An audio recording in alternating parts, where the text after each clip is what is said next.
Estamos bien. Bebé. Muy contentas. Hola, ¿qué tal? ¿Cómo estás, Maru? Hola, niña Hola, chula, ¿cómo hola. estás? Qué gusto Ahora sí que verla. nada más me Hola, qué gusto puedo verte. zafar un día porque con las tareas y las cosas de los nietos no está nada fácil, sobre todo para una abuela. Pero Me bueno, aquí imagino que estamos. esto del homeschooling está entretenido. Bueno, ¿sabes qué? Es un chico que sabe y no me necesita mucho, pero basta que no esté para que, por mamá, ¿cómo se hace esto? Por mamá, entonces, digo, ni modo, ¿no? Pues Yo le ni dije, modo, ¿no? me regalas mi jueves? Y me dijo, sí, pero no todos los jueves, ¿eh? Ya le dije. Pero bueno, vamos. Qué gusto tenerte aquí, Keta. Vero, bienvenida. Vero y Rogelio, ¿y andan por ahí? Buenas tardes. Buenas Buenas tardes, tardes. Buenas tardes, Vero. Pues listo, chicos, Buenas creo que ya somos bastantes el día de hoy. Los que quieran ir entrando, pues ya se van integrando. Hoy también tenemos a la comunidad en Facebook que anda por ahí para todas las personas que nos están escuchando. Quiero darles la bienvenida a todos. A poner silencio, si me ayuda, equipo de Aula Magna, a poner en silencio el micrófono. Por favor, de todo. Listo. Andrea, que anda por ahí, si me puedes ayudar tú a reactivar tu micrófono. Acuérdense, vamos a repasar un poquito la dinámica. Vamos a mantener los micrófonos apagados. Si quieres, si quieres intervenir en la plática o tienes alguna pregunta, sin ningún problema puedes levantar la mano y yo, el equipo Aula Magna y yo estaremos al pendiente para que decirle a Andrea y que pueda resolver sus dudas. También tenemos ahí las preguntas que podamos ir teniendo en Facebook, porque estamos en Facebook Live. Entonces, chicos, pues ya saben la dinámica de siempre. Vamos a dar por iniciado nuestro taller de hoy. Estamos muy contentos. Es un tema diferente a lo que hemos tocado a lo largo de todos los ciclos de Aula Magna y pues nos da muchísima felicidad poder tener una persona, una experta en el tema, una persona que realmente sabe de lo que está hablando y sabe pues de lo que se trata el tema del día de hoy. Hoy es nuestro taller de la importancia del testamento. Por ahí anda Andrea. Hola, Andrea. Hola. ¿Cómo están? Bien, gracias. ¿Ustedes cómo están? Bien, Andrea, gracias por estar con nosotros, por sumarte a esta iniciativa y por estar, por darnos tu tiempo, que es lo más importante. Los quiero presentar, Andrea. Ella es Andrea Cavazzani, ella es abogada egresada de la Universidad Iberoamericana. Inició su práctica profesional como funcionaria pública en la Administración Pública Federal para luego incorporarse al equipo de trabajo de uno de los despachos más reconocidos del país. Posteriormente, en 2018, fundó su propia firma llamada Cavazzani y Asociados, cuya práctica se encuentra enfocada principalmente a temas medioambientales, inmobiliarios, sustentabilidad y atención de asuntos legales generales. Entonces, como pueden ver, la verdad es que es una persona que tiene mucha trayectoria. Estamos muy contentos, Andrea, sin más. Gracias, Por el momento te doy la palabra. Muchas gracias. Muchas gracias. Voy a compartir pantalla. Claro que sí. Si puedes, sí, ya te lo permitió el equipo, sí, ¿verdad? Me parece que sí. Aquí Sí, está. ya me parece que estás empezando a compartir. Listo, ya te vemos tu pantalla. Déjame mover el iconito para acá porque no veo bien. Yo creo que aquí. Listo. Pues muchísimas gracias, Jime, y muchas gracias a todos por conectarse. Como decía Jime, seguramente es un tema diferente y seguramente los temas legales como que no son mucho del agrado de la gente, pero les prometo que trataré de ser muy breve y muy concisa y muy straightforward para que esto no se vuelva una cátedra de derecho sucesorio y todo el mundo se duerma. Y necesito que sean todos muy participativos porque lo voy a tratar de hacer de la manera más dinámica para que todos podamos participar y poner ejemplos y toda esa onda, ¿sale? Entonces, bueno, empezamos. Muchas gracias, Jimé. Yo soy Andrea Cavazzani, soy titular de un despacho y hoy vamos a platicar un poquito del testamento, su importancia y de derecho sucesorio en general, ¿no? Entonces empezamos. Para entrar en antecedentes vamos a hablar un poco de la concepción de la figura sucesoria, ¿no? Del concepto y su importancia. Empecemos por el concepto. ¿Qué es la sucesión? ¿Qué significa suceder? ¿Qué es la palabra suceder? Seguramente ustedes tendrán muchísimas definiciones y pues es una palabra con muchísimas acepciones en la vida del día a día, pero en materia legal lo que significa la palabra suceder es la acción de sustituir, es la acción de transmitir. ¿Y qué estamos transmitiendo? Estamos transmitiendo un patrimonio a voluntad del de cuyos. Y esta palabra me encanta. Cuando iba a mis clases de Derecho Romano, me encantaba que dijeran de cuyos. De cuyos es una palabra latina que literalmente significa de cuya sucesión se trate. O sea, ¿quién es el de cuyos? El de cuyos es el autor de la sucesión, es el fallecido, el difunto, de quien se trata la herencia, ¿no? Y aquí el punto central de la sucesión, que es lo más importante, que es cuál es el instrumento a través del cual el de cuyos va a poder emitir su voluntad, es el testamento. Y por eso es súper, súper, súper, súper, súper importante. Sin testamento sí hay sucesión, pero sin testamento no hay voluntad de esta persona fallecida. Y desde el derecho romano, que es de donde viene nuestro sistema jurídico, más allá de un concepto patrimonial y de bienes raíces y de heredar lo que tienes, lo que se privilegia es el derecho de una persona de poder emitir su última voluntad y que ésta sea cumplida conforme a derecho. Por eso es súper, súper, súper importante el derecho de suceder a través del testamento. A lo largo de la charla vamos a ver qué pasa si no dejas un testamento, ¿no? No significa que tus bienes se van a terminar en la beneficencia pública o en el Opus Dei o en el gobierno de la Ciudad de México.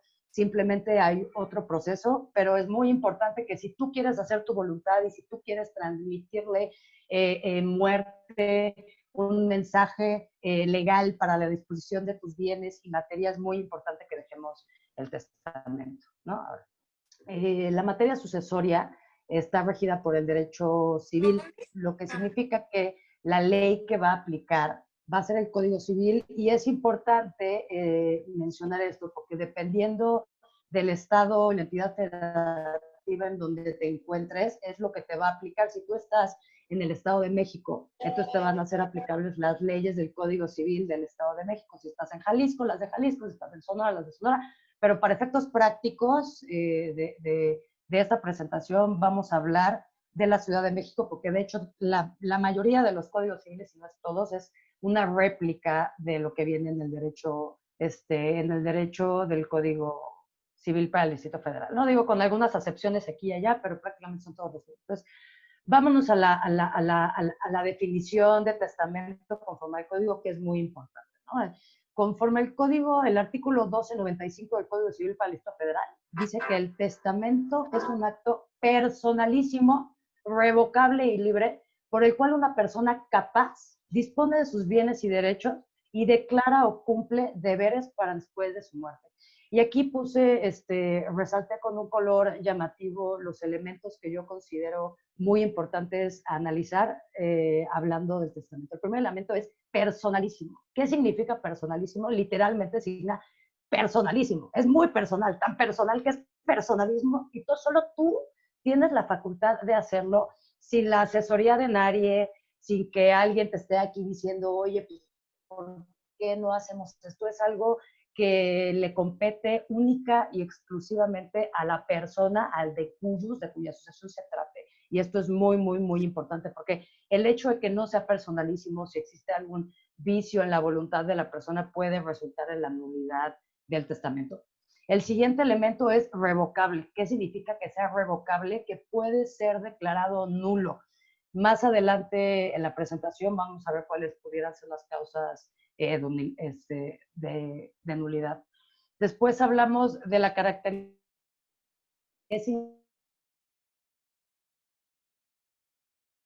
En el caso del testamento, la edad permitida son 16 años en adelante. Y desde luego que estés dentro de tus facultades mentales, ¿no? Por eso es muy importante hacerlo en cuanto antes, no porque todos vayamos a enloquecer, ¿no? Pero pues mejor estar bien a la luz y bien trucha para manifestar nuestra voluntad. Y después, bienes y derechos. Y aquí es bien importante hablar de bienes y derechos, porque seguramente algunos creerán que solo tienes la capacidad o facultad de hacer un testamento solo si posees cosas, pero no realmente. Tú, de hecho, en tu testamento, lo vamos a ver más adelante, puedes hacer una lista de esos siempre y cuando sean legales. Y lo que se va a integrar la masa hereditaria no es nada más de bienes, es de derechos. Por ejemplo, se preguntarán, bueno, ¿cuál es un derecho? ¿No? Si el de Cuyos tenía contratado, no sé, un seguro o un fondo de ahorro. Eso como tal no es un bien, pero es un derecho que él tenía y que pagaba, y desde luego que ese derecho también entra en la masa hereditaria, ¿no? Un derecho usufructuario sin límite u otro tipo de derechos. Y la última parte de la definición que es importante mencionar, y declara o cumple deberes después de su muerte. Y esta palabra es importantísima, porque deberes significa obligaciones, obligaciones significa deudas. Y yo estoy súper segura que muchos de los que están aquí presentes tenían la falsa concepción que las obligaciones y las deudas se extinguen con la muerte.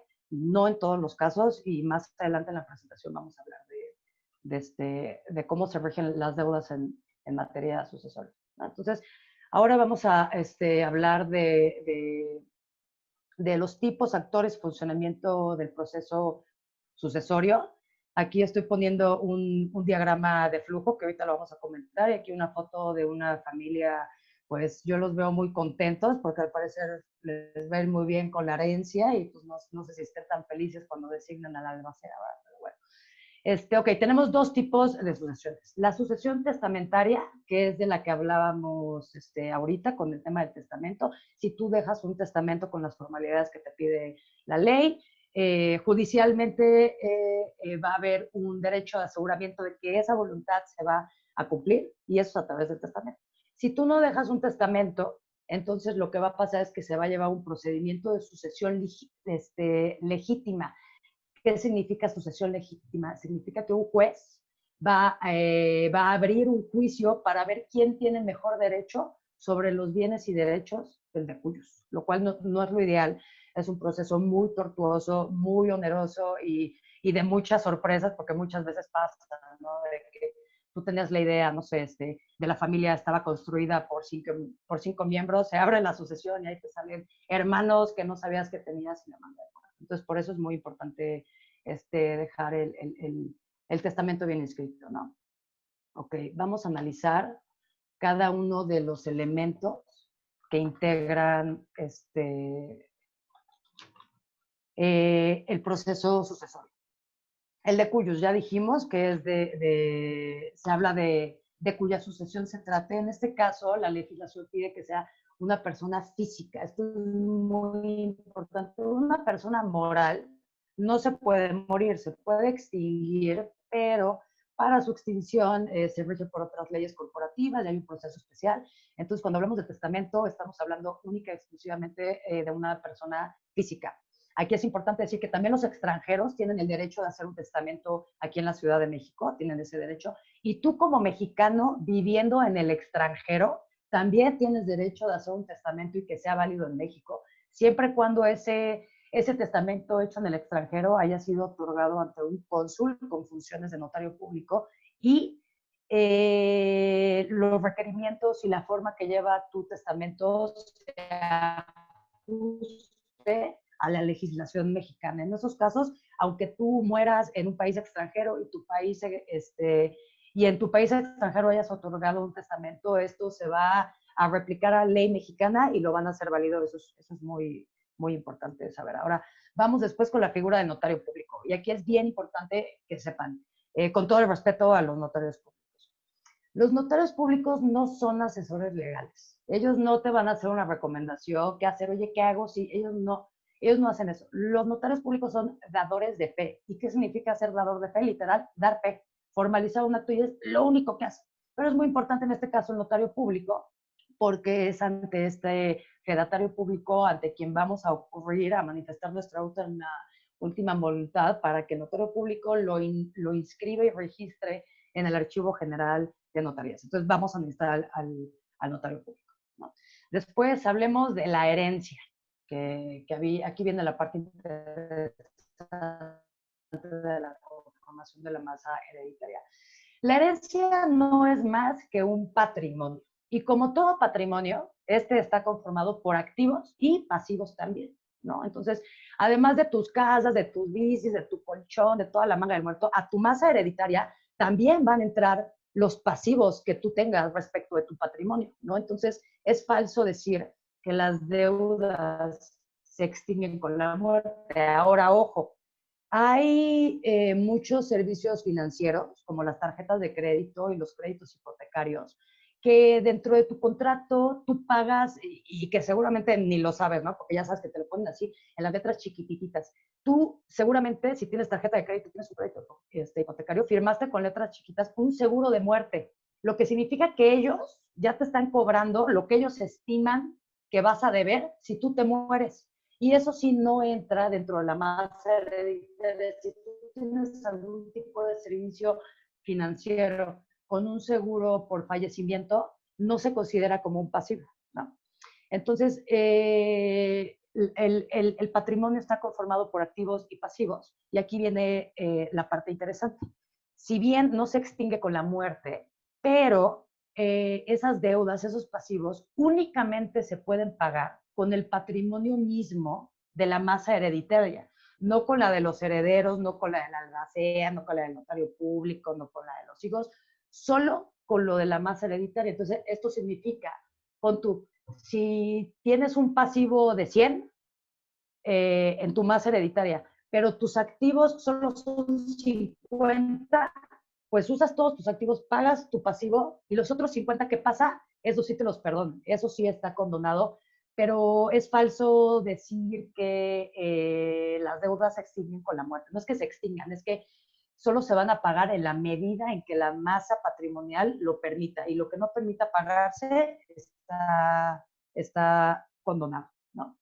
Después está la figura del albacea, que vamos a hablar posteriormente de él, y pues, que los agarre confesados si les toca hacer albacea, no se los recomiendo. Es una tarea muy, muy, muy, muy, muy, muy, muy difícil y cansada.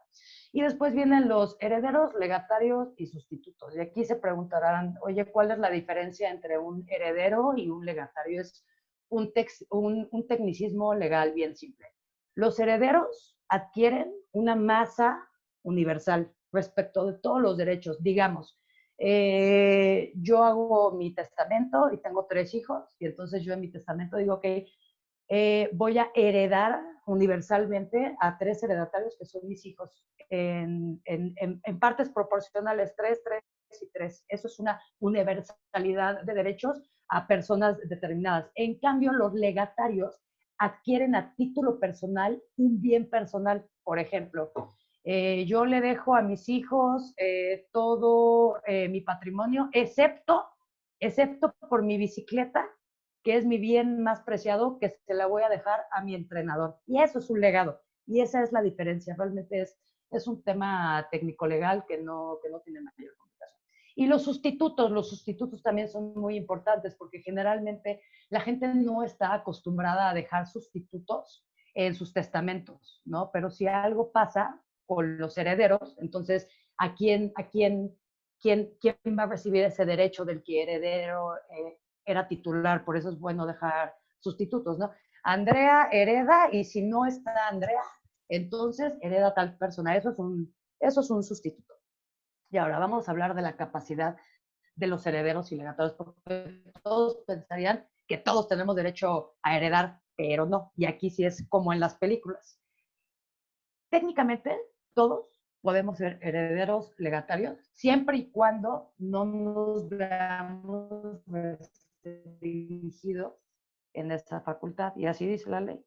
Y los casos en el que esa facultad te puede ser restringida son los siguientes. En caso de que hayas cometido un delito en contra del decuyus, o en contra de su cónyuge, sus ascendientes, descendientes o hermanos, tampoco puede ser heredero por faltar a la obligación de alimentos. Si quien te va a heredar tenía un derecho de que tú le dieras alimentos, si tú faltas a ese pago de alimentos, no pierdes tu capacidad para ser heredero.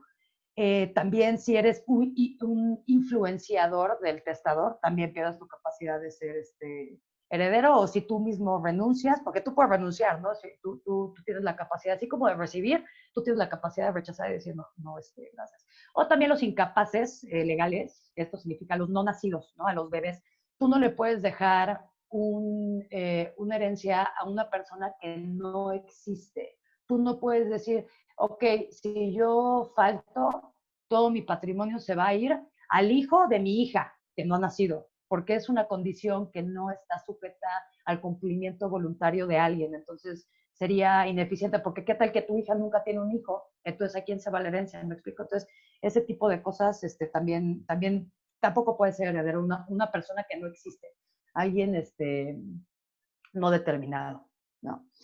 Y después, como último elemento que estamos hablando de esto, pues el testamento, ¿no? Que es donde consta nuestra última voluntad.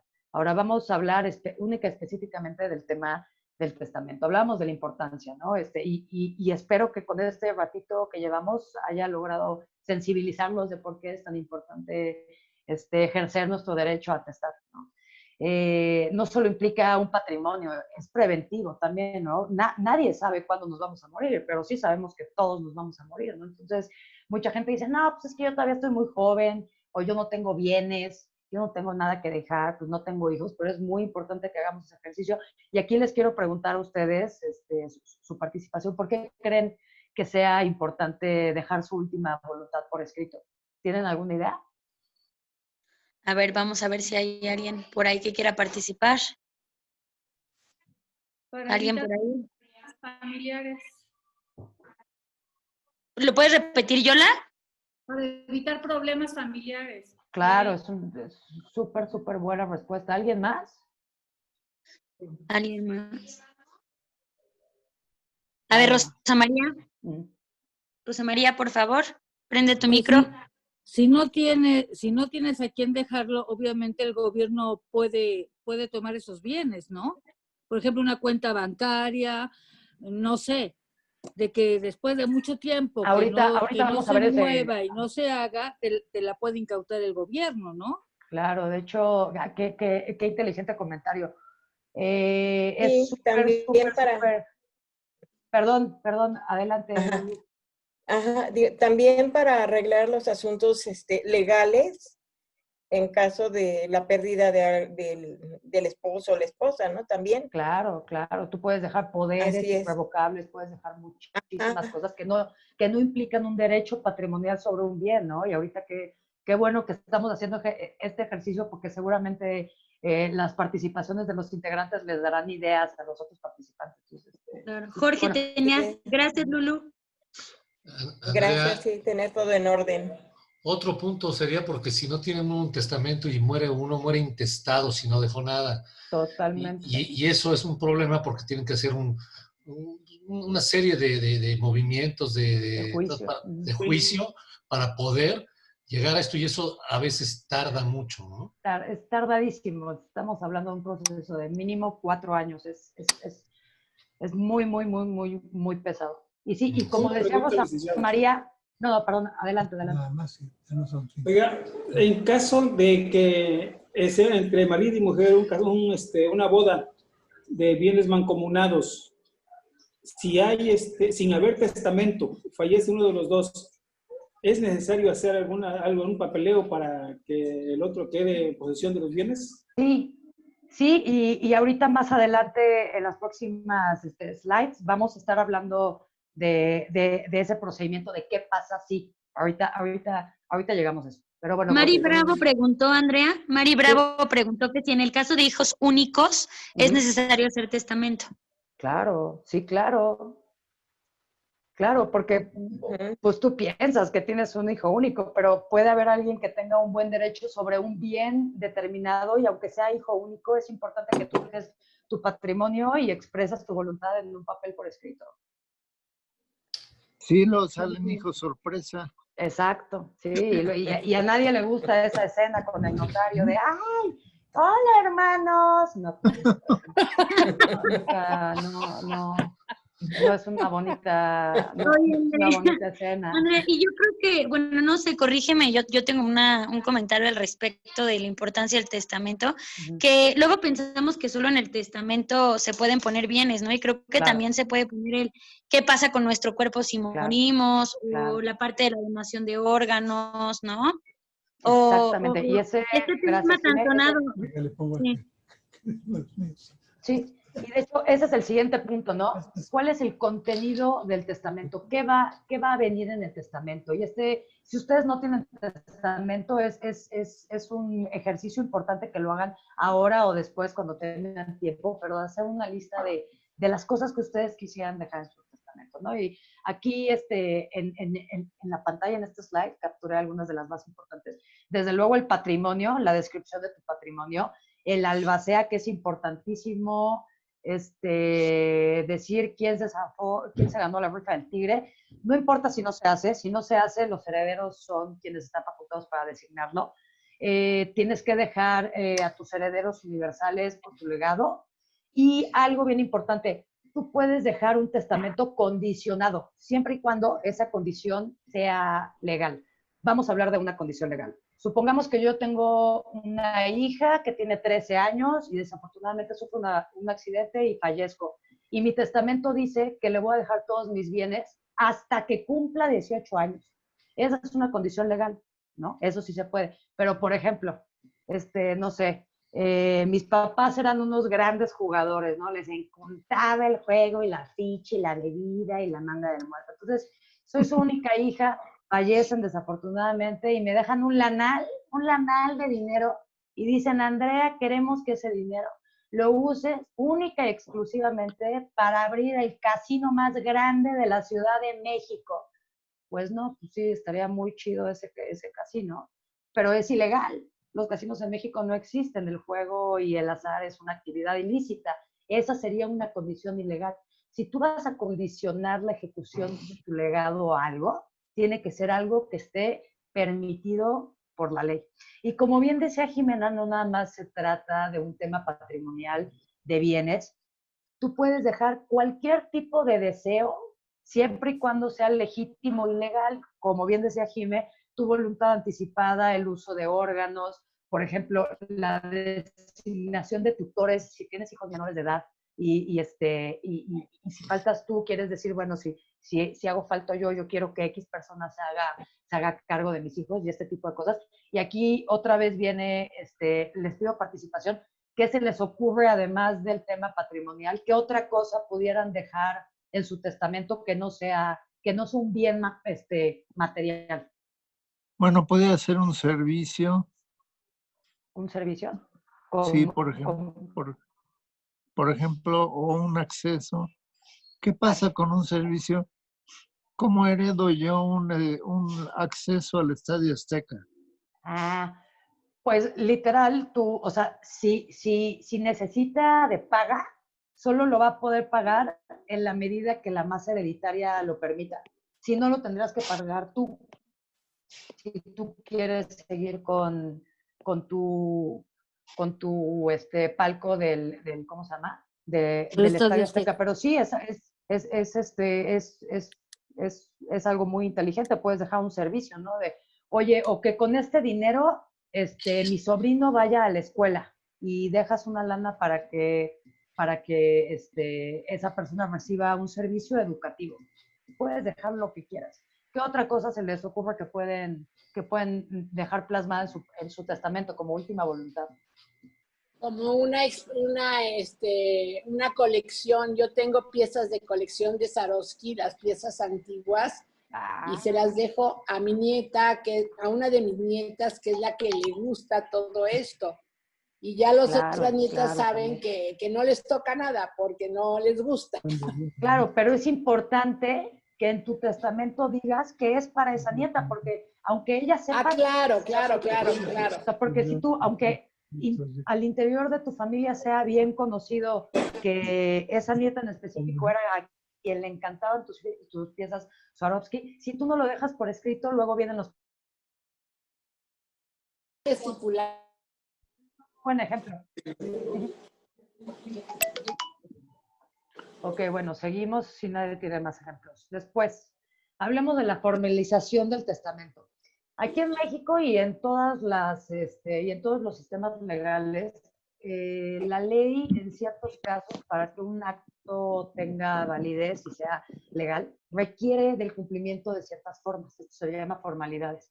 En el caso del testamento, y sí es súper importante que tomen en cuenta esto, para que sea válido necesita estar otorgado ante notario público, que conste en una escritura pública y que sea depositado en el Archivo General de Notarías, porque luego vemos en las películas, ¿no? De, ay, ya falleció el abuelo, ahora vamos al baúl de los recuerdos a sacar su testamento escrito con... No vale, eso no existe, no se puede. Aunque si lo dejas en una servilleta antes de morir, no vale. Necesitas ir con un notario público, que es quien da fe de ese acto que se está haciendo. Y también, bien importante, tienes que ir acompañado de 2 testigos conocidos.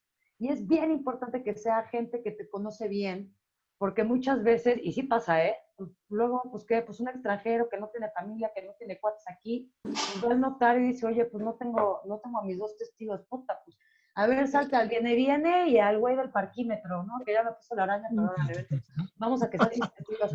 Esto no es conveniente y no se debe hacer, porque en caso de que exista una mala interpretación o una laguna en el testamento, quienes van a decir qué fue lo que quiso decir el testador son tus 2 testigos.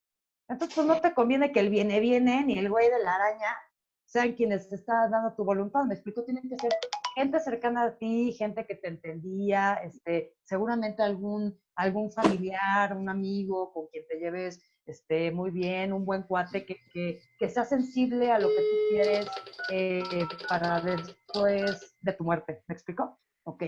Que se encuentre inscrito, eso ya lo dijimos. Ay, se movió sin querer. Y después vamos con el tema de la nulidad. Decíamos que el testamento es un acto jurídico que puede ser declarado nulo, o sea, que no valga. Y si esto pasa, si hiciste un testamento y se declaró nulo, entonces automáticamente entras a una sucesión de intestado, que es lo que decía Armando, o una sucesión legítima, que ahorita vamos a hablar de ella. Las causas de nulidad del testamento, las memorias secretas, y literal así les llama el Código Civil, porque el Código Civil es de 1928 y en esa época había memorias secretas, pero es lo que decíamos, ¿no? El tesoro del abuelo, de, oh, sí, aquí está el testamento escrito con puño y letra, y lo escondió abajo de una figurilla, de un mono. Eso no existe, eso no se puede, no está reconocido por el derecho mexicano, se necesita hacer ante notario público.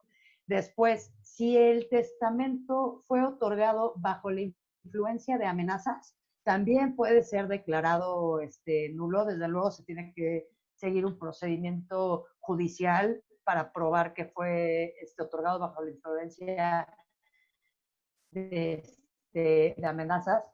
O también el testamento es nulo en caso de dolo o fraude. Y tú dirías, ¿quién va a donar? ¿Quién va a testar para dolo o fraude? Y sí pasa mucho. Supongamos que tú tienes abierto un procedimiento administrativo fiscal por pago de impuestos y dices, no, antes de que me cargue el fisco, voy a poner en mi testamento que todas estas casas se van. Eso es dolo y es mala fe. Ahí estás tratando de defraudar a la ley y lo que va a pasar es que seguramente lo van a declarar nulo y tus bienes los van a agarrar para pagar tus chistecitos fiscales que no pagaste durante 5 años con multas, cargas y actualizaciones.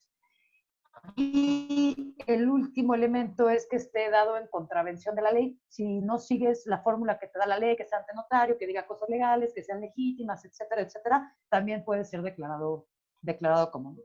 Ahora sí, vamos a entrar a un tema bien padre del albacea. ¿Quién puede ser albacea? ¿No? Bueno, más bien, ¿qué es el albacea? ¿No? Ya habíamos dicho en términos muy generales, pues es el representante legal de la masa hereditaria y por eso es tan importante. Es el administrador, es el que rinde las cuentas, es el jefazo de la masa hereditaria, por eso hay que ser muy inteligentes cuando escogemos a nuestro albacea. ¿Y quién puede ser albacea? Pues técnicamente cualquier persona, menos aquella persona que no pueda disponer de sus bienes. Y tú te preguntarías, oye, quién no puede disponer de esos bienes. Por ejemplo, alguien que está en la cárcel, ¿no? Que tiene una resolución de cárcel y que está en prisión, pues no puedes disponer de tus bienes, pues tampoco puedes ser albacea. Tampoco pueden ser albacea los magistrados y jueces del lugar en donde se lleve a cabo la sucesión. Por ejemplo, no puede ser juez, no puede ser albacea un juez de la Ciudad de México en una sucesión de la Ciudad de México, porque se entiende que tiene que ser totalmente imparcial el tema de la albacea, porque estás hablando de dinero, estás hablando del manejo de un patrimonio, entonces la ley tiene ciertas restricciones. Y después hay un artículo bien chistoso, que aquí en mis apuntes lo subrayé porque me dio mucha risa, la verdad. Acuérdense que el código es de 1928, entonces dice que no puede ser albacea los que no tengan un modo honesto de vivir. ¿Qué significa eso en pleno siglo XXI? No sé, yo creo que hay muchos funcionarios públicos que no tienen un modo honesto de vivir, pero bueno, sí es lo relativo. Ok, ¿cómo decidir quién será albacea? Y aquí quiero la participación de ustedes. ¿Ustedes quién creen que sea la mejor persona para hacer su albacea y qué elementos consideran prudentes ustedes tomar en cuenta? ¿Algún comentario? ¿Alguien Sí, por ahí? albacea puede ser un menor de edad, ¿correcto? No puede ser. No puede ser un menor de edad, porque un menor de edad no puede disponer de sus bienes porque es menor de edad. No dispone de sus bienes. Gracias. ¿De qué? ¿Alguien más que tenga alguna dudita por ahí? Uno de los herederos puede de los Claro, que en el testamento claro. pueden ser, ¿no? Y Claro, sería lo uno más de los conveniente herederos. Sí, sí. de los que más confianza se tienen, en el caso Claro, de hermanos, alguno claro, de los hermanos, ¿no? Que claro. pueda ser. Sí. Oliva Sí. por ahí escribió en el chat, ¿hermano o papá? Hermano, papá, exactamente. Bueno, también puede ser una persona que no sea de la familia, que uno seleccione. Claro, O sea, claro, puede ser quien sea y le recomiendo. Perdón, adelante, Maru. Ok, gracias. Sí, o sea, yo creo que aquí tendría que ser la persona a la que uno le tenga mayor confianza. Claro, esa es la respuesta más correcta, Maru, excelente. Si es tu familiar, pues que sea tu familiar. Si es tu cuate, que sea tu cuate. Si es tu enfermera, pues tu enfermera. Realmente no es necesario que dejes un familiar, obviamente, pues la costumbre es que dejes a un familiar, pues porque es a quien más confianza le tienes, pero tu albacea debes de asegurarte que sea una persona muy proba, muy honorable, muy ajustada en sus finanzas, muy responsable, ¿me explico? O sea, aunque todos tus hijos sean muy queridos y responsables, tienes que escoger al que La cara de Rosita. al que mejor sepas que va a administrar eso, ¿no? Esa es una buena respuesta, porque de hecho, que seas albacea, aparte de ser una tarea muy complicada, te puede traer responsabilidades incluso del índole penal, ¿no? O sea, tú puedes terminar en la cárcel por un mal uso del dinero de una sucesión. Entonces es muy importante que cuando hagan el ejercicio de, oye, ¿quién va a ser mi albacea? Se pregunten quién es responsable, quién no me vería la cara, quién no es fraudulento, quién es diligente con los asuntos financieros, etcétera, etcétera, ¿no? Entonces, Oye, Adelante, Jorge. Oye, y con lo que dices, el albacea debe tener algún beneficio. Ahorita No te adelantes, no te adelantes. Ahorita vamos a eso en el derecho del albacea. Entonces, ok, las facultades generales del albacea, como ya hemos dicho, es la representación de la masa hereditaria. Y va a tener todas las facultades que el derecho le confiere para abrir cuentas bancarias, señalar a los herederos, abrir el testamento, ir con el juez, etcétera, etcétera. Va a ser como el representante legal de una empresa, pero de la masa hereditaria. Y ahora sí, los derechos del albacea, porque dices, puta, si ya me tocó la rifa del tigre y que de a gratis, no. Si tú eres albacea, tú tienes el derecho a cobrar un honorario. Y ese honorario parece que las 4% del total de la masa hereditaria. Entonces, justamente por eso, sí, o sea, bueno, si te tocó una buena herencia con muchos activos y pocos pasivos, pues sí es una buena lana. Pero justamente por eso la mayoría de las veces y lo que se acostumbra es que el albacea sea alguien que ya es heredero, para que por un tema de decencia y evitar el atasque, digas, oye, pues renuncio a mi honorario. Y generalmente así funciona. O si no quieres que tu heredero sea tu albacea, no importa. Pero sí es importante saber que pues, este cargo que confiere una buena responsabilidad, claro que tiene un beneficio económico y es este honorario de hasta el 4 o 6% de la masa total hereditaria. Uno puede, perdón, tengo una duda, ¿uno puede renunciar a ese honorario? Sí, claro. O sea, puede decir, no, gracias, yo no lo quiero. Sí, y por eso, o sea, y es lo del heredero. Oye, exactamente. Generalmente uno de los herederos es el albacea, ¿no? Una pregunta. ¿Puede uno decir que la albacea no va a recibir dinero?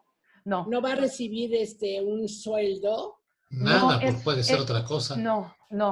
Tú no puedes dejar un deseo que sea en contra de la ley. Y la ley dice que el albacea tiene el derecho a cobrar el 4% del honorario, entonces tú no puedes pactar eso en contrario. El albacea puede decir, oye, ¿sabes qué? Yo renuncio a ese derecho, pero tú como testador no puedes decir que el albacea no se le va a pagar. No se puede. Oye, ¿y nos podrías buscar de veras cuál es el porcentaje hoy en día de eso? Claro que sí. Porque digo, yo honestamente claro puse a mi hija como albacea, pero no quiero que sus hermanitos piensen que va a recibir dinero. No, pero justo era lo que comentaba. Sí, o sea, que ella puede renunciar a ese derecho y generalmente es lo que pasa. Tú designas como albacea a uno de los herederos y ellos, pues por solemnidad, dice, oye, pues yo renuncio al honorario que este cargo me confiere, pues porque ya soy Aldo tiene una pregunta, Andrea, sí. Por ahí. Aldo, ¿sí? Prende tu micrófono, no te escuchamos. Listo. ¿Qué es más importante, el testamento o el hecho de dejar como beneficiarios de una cuenta bancaria?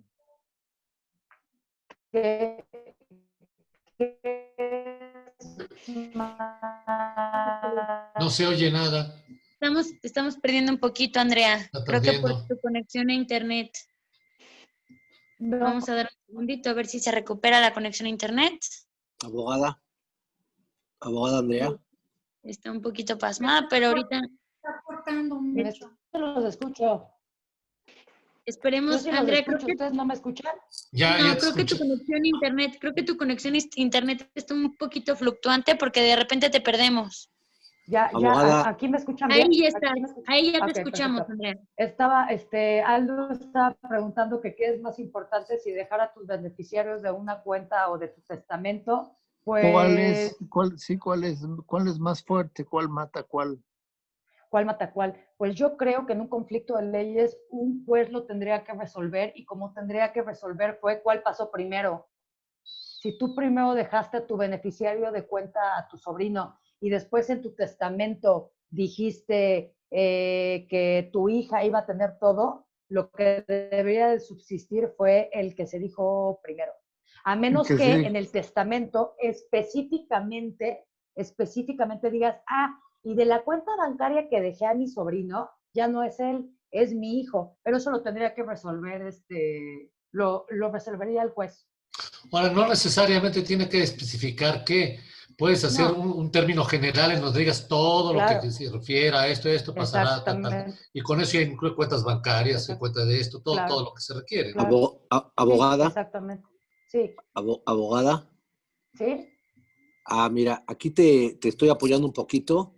Se habla de si el testador no asigna alguna retribución a la albacea, porque puede designarla, la ley marca que cobrará el 2% sobre el importe líquido en efectivo de la herencia y el 5% sobre todos los frutos industriales de los bienes hereditarios. Gracias. ¿Eso es en el albacea o en el Estado de México? Pues aquí lo puse en México y eso es lo que me da la información. Gracias, pues sí, hasta el 2%. Y de los frutos ahora, tomen en cuenta que no nada más es de la masa, me parece, Fernando, que ahí dice de los frutos de de los la frutos herencia el industriales. 6%, ¿no? Ajá. Entonces, ya... El 5% de los frutos entonces, si industriales de rentas, los bienes. Sí. ¿Qué es frutos si tienes industriales? Lo que rentas te deja ahí, un negocio que tengas, si exactamente, rentas pues también te toca. algo que renten, de ahí del pago de la renta, o si tienes una Claro. empresa de lo que deje las utilidades, Pero ya ¿por puede tener cuánto? ese Perdón, porcentaje. tengo una duda. Yo tengo una duda, pero ¿por cuánto tiempo vas a ser acreedor a ese dinero de los frutos? La ley no O sea, distingue, cuando la ley no distingue, o sea, no ¿puede debes de ser por distinguir, siempre entonces o solo permanente. mientras se hace el Sí. proceso? No, Es por siempre. Por siempre. Mientras haya esos frutos, todo. Exactamente, te toca el 6%. Perdón, Andrea, hay una duda. Gracias, Fernando, gracias, Jorge. Hay una pregunta, Ivonne pregunta, ¿se tiene que estipular cuentas de banco? O sea, ¿tendré que estipular mis cuentas de banco en el testamento? Lo ordenado sería así hacerlo, porque luego, desafortunadamente, el sistema judicial mexicano no es muy efectivo. Entonces, si tú no dejas tu paquete bien de qué tienes, va a ser muy, muy difícil que la persona a quien estás heredando encuentre por aquí, por acá y mande una carta a todas las instituciones financieras a ver si es beneficiario de algún derecho. Entonces, lo ideal para temas prácticos, sí, es conveniente que hagas toda tu lista de inventario. Exacto. Decía como un maestro notario que tuve en mi tiempo, decía, un testamento es un traje hecho a tu medida. Tú puedes poner lo que quieras, como quieras, Claro. con todas las Claro. condiciones y todo, ¿no, abogada? Creo que así Exacto. sigue la Es correcto. ley. Sí. Gracias. Gracias. Y tenemos unos comentarios por aquí, Andrea. Digo, creo que son igual y un poquito adelantados en el tema, pero los voy a comentar. Mari Bravo pregunta el costo de este proceso. Supongo que más adelante lo hablará. Y Mari Bravo también comenta que a veces hay campañas del gobierno para justamente efectuar este testamento con bajo costo. Sí. Y Aldo Cabazani comenta, me estoy adelantando justo para allá, para que no piensen que no los leemos, comenta que justamente septiembre es el mes del testamento, comenta Aldo. Septiembre y octubre es el mes de testamento, correcto. Entonces, ya adelante, Andrea, muchas gracias. El nombre de qué, Jimé, y el precio pues varía de notaría en notaría, pero justamente como es el mes del testamento, de lo que se trata es de otorgar un incentivo a la gente para que vaya a la notaría a hacer su testamento y no te cuesta más de 6,000 pesos. Yo creo que oscila entre 2,000 y 6,000 mucho pesos. menos. Bueno, No, con un... no es gratis. Como 700 y tantos pesos. No es gratis. Ah, ¿de verdad? Sí. Parece que en el mes del testamento es el monto sobre 1,000 pesos Hay aproximadamente. unos muy baratos, sí. Sí. Pues bueno, 1,500 pesos. Yo creo que depende mucho, como decías, Andrea. Como decías, Andrea, depende mucho el notario y la notaría, ¿no? Sí, pero es barato, por así decirlo, porque... Hola. Estoy aquí con Ana. ¿Cómo estás? Bienvenida. Hola, monólogos. Chicos. Bueno, estamos desde hace rato, ¿no?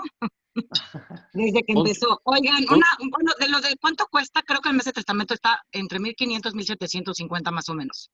Okay. Prende tu cámara, por favor, abogada. Y a mí me gustaría que, Andrea, que les contaras también lo de si puedes también heredar con condición, porque eso está padre, está muy interesante para ellos, ¿no? Puede serles muy interesante por si dudan de algún nieto que vaya a terminar su carrera, lo que sea, pues pueden condicionar su herencia, ¿no?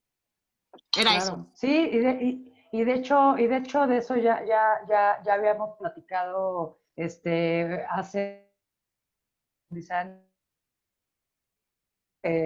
claro que lo platicamos. Sí, ¿Alguien tiene alguna duda gracias. de eso? ¿O seguimos y en la parte final de preguntas y respuestas? Creo que podemos seguir, Andrea, ¿no? Ok, súper. Bueno, entonces las obligaciones del albacea, aparte de todo lo que legalmente le corresponde, pues portarse con probidad y administrar la masa hereditaria como si fuera suya. ¿No? Ok, ahora vamos al proceso súper sencillo y súper resumido del proceso. Se va la voz. No se entiende muy bien el flujo, pero bueno. ¿Ya me escuché? Ya te escuchamos bien. Otra vez. Sí. Sí, súper. Ok, entonces el primer elemento es el fallecimiento del decuyus. Y aquí parece algo muy sencillo, pero hay mucha gente que tiene una falsa concepción de esto. Para que se abra una herencia y para que tú puedas heredar, necesita haber alguien fallecido. Las donaciones, las herencias entre vivos no existen en nuestro sistema. Entonces, cuando dicen, ¡ay, a Margarita le fue muy bien! La heredaron en vida con un coche, significa que le regalaron un coche. Las herencias en vida no existen. Para que haya una herencia, necesita haber el fallecimiento del decuyus. Entonces, cuando fallece el decuyus, está inscrito en el Archivo General de Notarías, y se tiene que promover una jurisdicción voluntaria ante un juez de lo familiar para que judicialmente se abra, ¿no? Entonces, el albacea es quien hace todo este show y tiene toda esta responsabilidad. Después viene el nombramiento de los herederos, el reconocimiento de la masa hereditaria conjuntamente con el inventario. Y aquí es bien importante. Para el caso de bienes raíces, si nosotros estamos metiendo dentro del inventario un bien inmueble, es importante hablar de esa, ¿cómo se llama? De esa casa o de esa propiedad. Entonces, luego pasa que antes de tu fallecimiento tienes un rollo inmobiliario sin regularizar, entonces es muy importante que todos tus papeles estén en orden a la hora de tu sucesión, porque si no van a entrar a la sucesión de manera irregular. Y es muy difícil arreglar problemas inmobiliarios que no vienen bien desde el principio, ¿no? Y después platicamos lo del pago de pasivos, ¿no? No es que las deudas se extingan con tu muerte, sino que únicamente los activos se van a usar para pagar los pasivos, y si existen excedentes en los pasivos, no se pueden cobrar del patrimonio ni del albacea, ni de los herederos, ni de los sustitutos, ni de los legatarios. Simplemente esa parte de la obligación y del pasivo se extingue. Si queda algo después de... Otra se fue la voz. Ya se reparte el dinero de lo que había. ¿Ya me escuchan bien? Otra vez ya sí. Ya. Ok. Y termina el proceso. Aquí se ve muy simple. Es un proceso muy simple, pero es muy tardado. Y luego las complicaciones que puede hacer difícil el proceso luego es la ubicación de los herederos, ¿no? Luego tenemos familia extranjera, en otros estados, entonces hace complicado.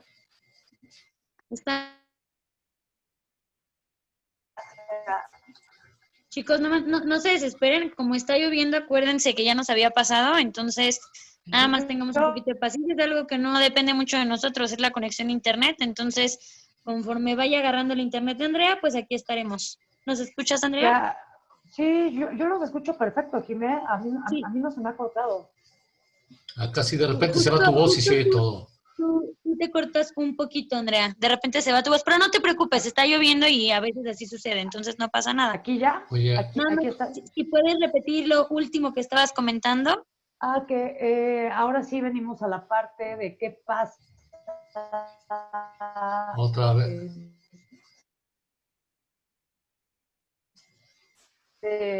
Un testamento, y aquí sí vienen las complicaciones. Es un litigio larguísimo, súper tortuoso, súper oneroso, cansado, y como comentaba Aldo, ¿no? Aquí es cuando salen los hermanos que no conocíamos. Entonces, ante el fallecimiento del decuyus y no hay testamento, lo que se abre es un juicio de sucesión legítima. Y de lo que se trata este juicio de sucesión legítima es que un juez va a determinar quién de entre la gente más cercana y de los familiares te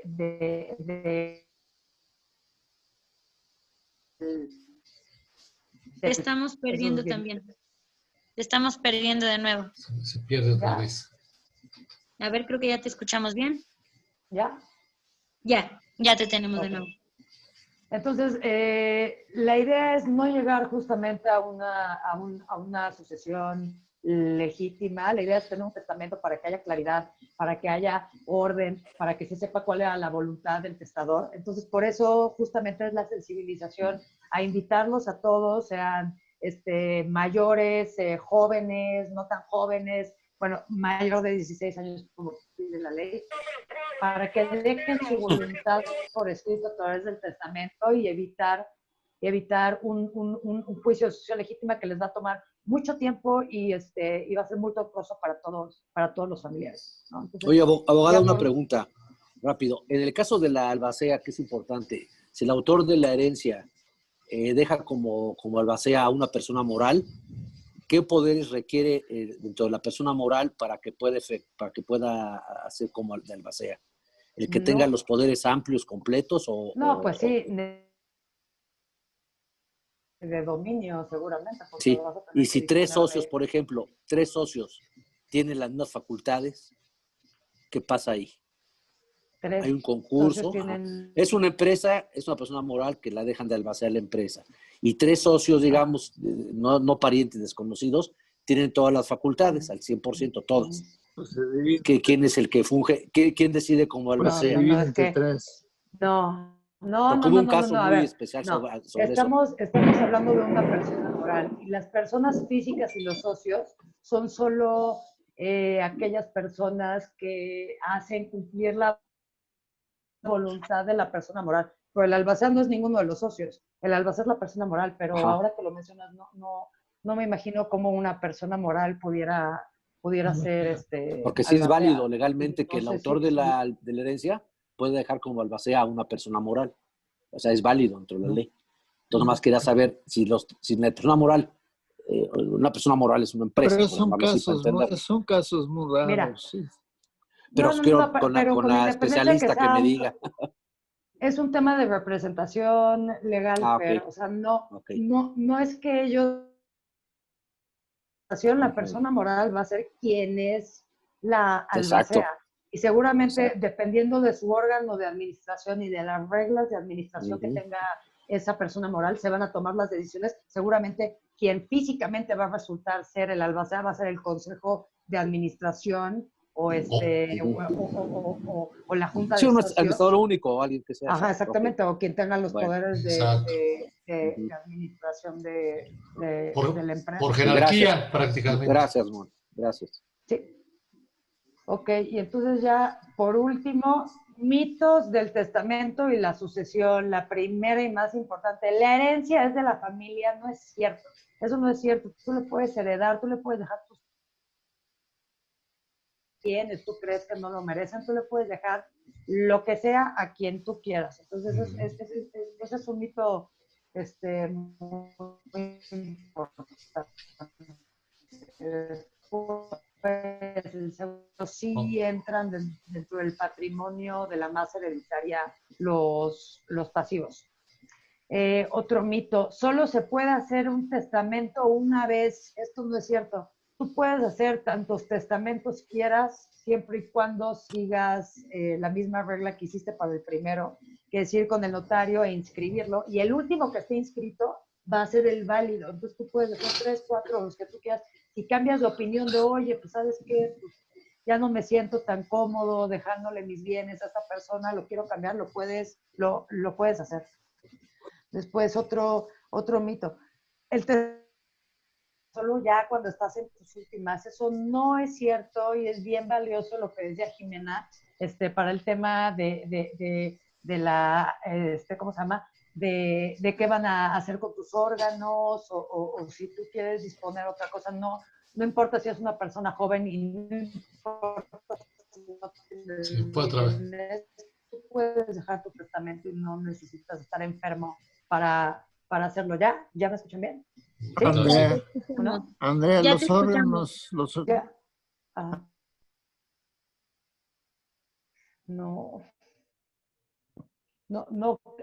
híjole, aquí entraríamos en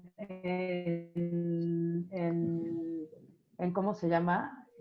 En una discusión de bioética y ¿cómo se llama? Y otros temas legales, pero no me suena que lo pueda. Bueno, si alguien lo necesita. ¿Cuál fue la pregunta, perdón? Que si los órganos son heredables. Que si puedes. Solamente que los congelen si no los necesitas, pero pues no sirven, ¿no? Pues no, porque mira, es que lo des a quien lo necesita en ese momento, pues sí le das el beneficio a tu familiar, pero no, pero tú pudieras, o sea, tú pudieras decir, ok, yo creo que yo sé que mi hija tiene un problema con la bebida y le voy a dejar mi hígado. Y para eso voy a dejar dinero para que me tengan congelado mi hígado, por si algún día, eso sí lo puedes hacer. Suena medio absurdo. Exacto. Pero pues tú sí puedes disponer de tus órganos. Ahora, desde un punto de vista práctico, no sé si funciona, porque digo, médicamente que nos diga, Moni, qué necesitas hacer para que un órgano se mantenga vivo y que no aguante tanto, barato, ¿no? Aparte, ¿no? Mantenerlo. Siempre son como muy rápidos los trasplantes. Una pregunta. Adelante, Cristina. Uno puede hacer el testamento y poner que hasta, porque nosotros estamos casados por bienes mancomunados, somos dueños los dos de la casa, entonces se puede testamentar, decir que hasta que fallezcamos los dos se heredan. Hasta que fallezca, bueno, fallezcamos nosotros dos. Ahí cómo funciona y la mayoría de los matrimonios tienen ese tipo de testamento. Hereditaria se va a la esposa y cuando falte la esposa, ahora sí ya se reparte con los hijos. Generalmente así se hace, pero sí lo puedes hacer de esa forma. Si uno falta, se va para el otro cónyuge y en caso de que fallezca ese cónyuge, ahora sí, él le hereda todo lo que recibió de la masa del anterior a sus herederos hereditarios. Y tiene uno que hacer, por ejemplo, yo tengo que hacer testamento para... propio. Dos personas no pueden ocurrir al mismo tiempo. Hacer un testamento porque recordemos que es un acto personalísimo y eso significa que es único de una persona en particular, en lo individual. Entonces, tú tendrías que ir a hacer tu testamento en donde diga que si tú faltas, toda tu masa hereditaria se va a tu esposo y viceversa. Y en caso de que el otro falte, designa a tus herederos. ¿Me explico? Sí, gracias. Okay. Pregunta. Cuenta por ciento para cada uno de mis dos hijos. Si ellos faltaran, ¿también tengo que anotar a mis nietos? Sí. Pues si tú quieres, es el tema de ¿cómo se llama? Del sustituto. Si tú quieres que tu masa hereditaria, si falta tu heredero, se vaya a alguien en específico, sí lo tienes que decir, porque si no lo que pasaría, se va a ir con toda la masa de bienes de a quien ellos hereden a la otra persona, ¿me explico? Entonces, si tú quieres nombrar un sustituto en caso de que tu heredero falte, lo tienes que mencionar en tu testamento.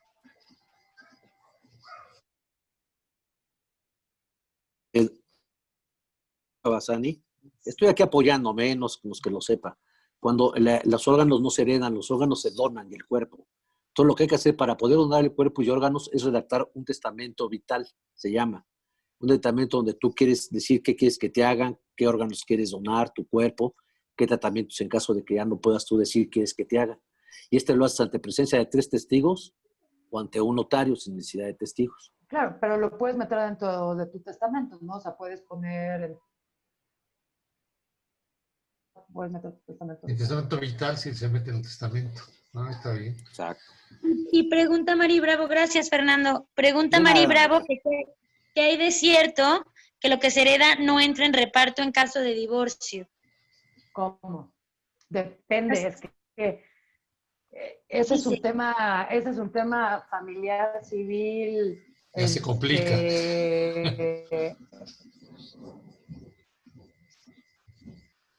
Depende cómo estés casado. Depende cómo estás casado. Si tú llega a ti, a tu masa, después de las nupcias, es compartido. Pero si esto fue antes de las nupcias, entonces es tuyo, lo individual. ¿Me explico? Entonces,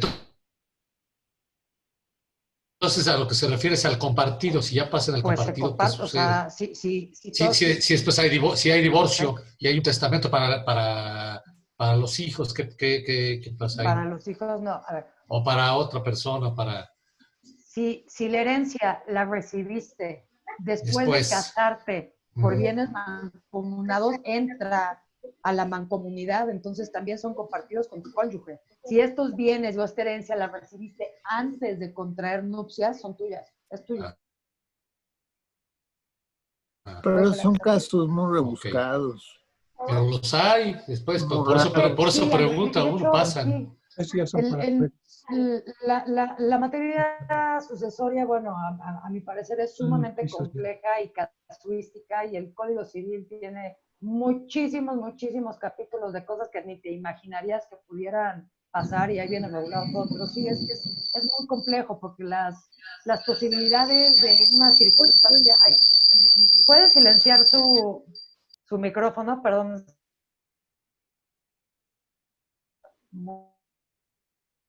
Cosas que pueden pasar pues son infinitas, ¿me explico? Entonces, pues sí, aquí nos podemos sentar a discutir de todo lo que se nos ocurre que puede pasar en un testamento, ¿no? Y pues sí. Andrea, y por último, Yolanda me pregunta si podrías hablar un poco de qué es la voluntad anticipada. La voluntad anticipada, yo preferiría que un médico hablara de ella, porque no soy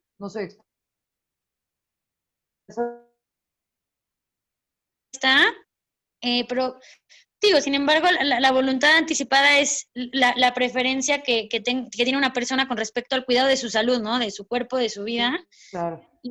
Mientras esté en la facultad mental de poder hacerlo, ¿no? Para que en el dado caso que estuviera incapacitado, se pudiera tomar la decisión al respecto, ¿no? Claro. Bueno, eso es a grosso modo la voluntad anticipada. Abogada, aprovechando y haciéndote aquí un poquito de apoyo con respecto a lo del divorcio conyugal, quedan excluidos de la ciudad aquellos bienes que obtengan uno solo de los cónyuges por donación, herencia, legado, por cualquier otro título gratuito o por don de la fortuna, puesto que estos no se obtuvieron como resultado de los esfuerzos de ambos cónyuges durante el matrimonio, sino por uno solo a título gratuito. O sea que si me saco la lotería, ya no entra para el divorcio. Fue la fortuna. Por eso el chiste ese de que me saqué la lotería, sus maletas, y le dice la señorita, ¿y a dónde vamos? No, pues tú. Un chiste que marca. Sí, eso queda excluido. La herencia, el legado, donación y cualquier ingreso por cosa de la fortuna. ¿Por cosa de fortuna? Rifa, alguna cosa de la fortuna. Dice, ¿por dónde la fortuna? Puede ser la lotería, el melate, una rifa, etcétera, etcétera. Para que alguien preguntaba lo de los... pues creo que mi tío hermano... Las herencias. Sí, si tú heredas algo y estás casado y heredas tu padre te deja a ti una casa, es tuyo nada más, ya no entra. Yo pensaría por bienes separados ni mancomunados.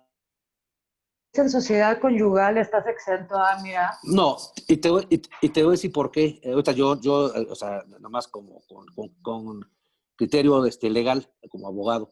Porque al pasar, si fuese eso de que pudieran disponer a la pareja en la sociedad, entonces se está violando la voluntad del difunto, del que está dando la herencia. Él dijo a mi hijo Fernando y no a Fernando y a Conchita. Claro. Entonces se violaría realmente la disposición del que fallece. La institución muy lógico, de la muy voluntad, lógico. Claro. Exactamente. Gracias, Fernando. Gracias, Andrea. Listo, pues creo que podemos seguir. Ya no hay más dudas por el momento. Bueno, pues ya de hecho ya terminamos. Hablamos de los últimos mitos de la sucesión y del testamento. Y pues eso sería todo por mi parte. Muchas gracias a todos. Espero que haya sido de ayuda y cualquier cosa que necesiten, aquí andamos. Andrea, ¿te puedo preguntar algo también ahorita? Sí.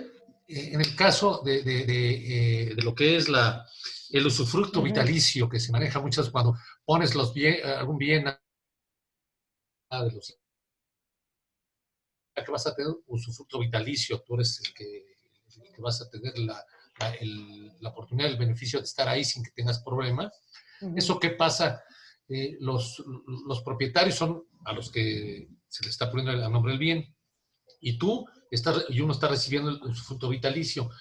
¿Qué pasa si yo tengo un problema? Si uno tiene un problema, no afecta a la propiedad, porque yo tengo el usufructo vitalicio. ¿Un problema de qué? Perdón. Tú dices de deudas, de lo que pueda haber, que pueda haber un problema fuerte, ¿pueden irse sobre la propiedad o no se pueden ir sobre la propiedad? No pueden irse, Armando. ¿En qué caso? Es que no. Sí, Armando es a su casa. En la casa de Armando. Perdón, Fernando, vamos a permitir que Andrea conteste. Sí, espérate, Fernando. Es que a lo mejor no estoy entendiendo bien tu pregunta, Armando. Una cosa es tu propiedad, la nuda propiedad, que es tu de. Otra cosa es el uso, el usufructo. ¿Quién va a estar en posesión de ese bien inmueble? Y si es vitalicio, solo se extingue con la muerte. Entonces, aunque cambie de propietario, o sea, si tú me vendes tu casa, pues sí, me la puedes vender, pero resulta que tiene una carga, y esa carga es un usufructo vitalicio en nombre de quién sabe quién, lo cual significa que yo no voy a poder usar esa casa hasta que esta persona se muera. ¿Me explico? Sí, iba por ahí tu pregunta. Sí, y el caso de que ahora el que tiene el usufructo en donde no es su propiedad, ¿verdad? O sea, que él pueda grabar, no. O sea, él no puede grabar la propiedad porque no es suya. Lo único que es suyo es su derecho de usarla. De uso, es nada usarlo, más. pero no es su propiedad. Exacto. Ok, perfecto. Son Okay. casos muy rebuscados. Claro. Son casos muy rebuscados.